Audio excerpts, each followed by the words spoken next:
Assalamualaikum warahmatullahi wabarakatuh. Pada pertemuan kali ini kita akan mempelajari tentang laju reaksi. Kalau kita mendengar kata laju reaksi, itu artinya kita belajar mengenai kecepatan bereaksi. Hal-hal apa saja yang perlu kita pelajari sebelum kita masuk ke materi laju reaksi? Yang pertama yaitu tentang konsentrasi larutan.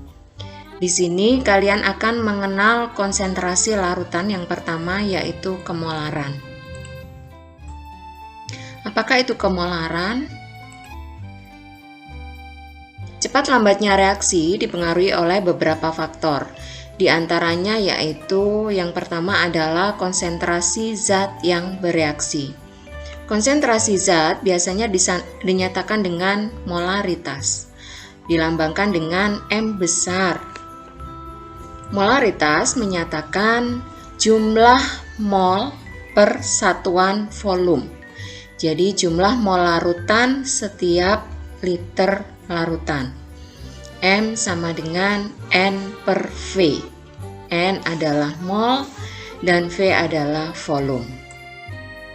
Nah, larutan dapat dibuat dengan berbagai cara tergantung dari bahan yang ada. Kemolaran dapat dicari dengan beberapa rumus. Yang pertama yaitu jika kemolaran dibuat melalui padatan atau kristal murni yang dilarutkan ke dalam pelarut, maka kita memakai rumus M sama dengan M kecil per MR dikali 1000 per volume, di mana M kecil itu adalah massa zat terlarut. Satuannya adalah gram, MR adalah massa molekul relatif zat terlarut, kemudian V adalah volume larutan. Jadi kalau misalkan kita ingin membuat NaCl, larutan NaCl 0,5 molar, maka kita harus mencari berapa massa yang diperlukan, berapa massa NaCl yang dimasukkan ke dalam air. Jadi kita timbang massa sebanyak yang diperlukan dibagi dengan MR NaCl dikali 1000 per volume yang diinginkan. Jadi untuk mencari molaritas atau konsentrasi larutan tergantung dari bahan yang digunakan. Nah, rumus berikutnya yaitu kemolaran larutan dengan konsentrasi tertentu dari larutan pekatnya.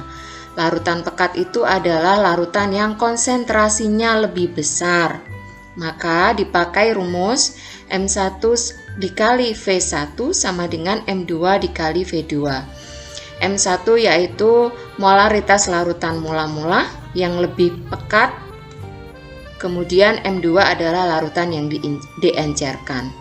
Jadi ini adalah rumus untuk pengenceran. Pengenceran berarti larutan yang molaritasnya lebih besar dijadikan yang molaritasnya lebih rendah.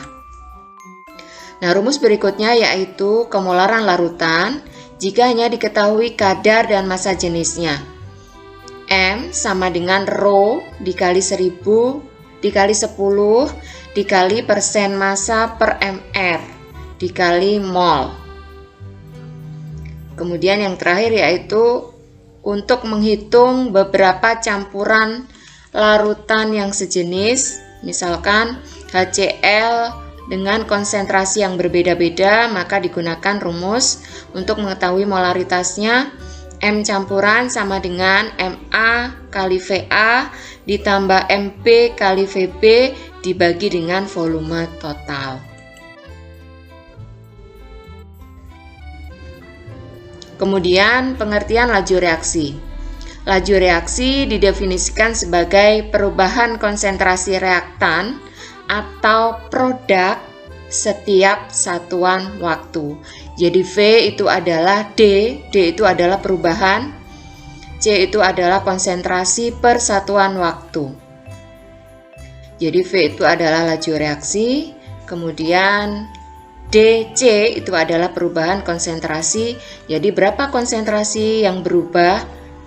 Jadi kalau ada persamaan reaksi P plus Q menjadi PQ, maka V sama dengan tanda min dan plus itu hanya menunjukkan laju berkurangnya, sedangkan plus itu adalah laju bertambahnya. Kalau yang ada di sebelah kiri itu reaktan, berarti dia berkurang selama reaksi. Sedangkan PQ itu adalah produk, berarti lambat laun dia akan bertambah. Jadi V itu sama dengan min untuk P dan Q karena dia lambat laun akan berkurang, sedangkan untuk PQ dia lambat laun akan bertambah. Nah, grafik perubahan konsentrasi reaksi dan produk terhadap waktu dapat digambarkan melalui gambar yang ada pada layar. Jadi kalau produk itu grafiknya ke atas, sedangkan reaksi semakin lama semakin berkurang, berarti grafiknya akan ke bawah. Demikianlah pembelajaran kita pada pertemuan kali ini. Terima kasih, semoga bermanfaat. Wassalamualaikum warahmatullahi wabarakatuh.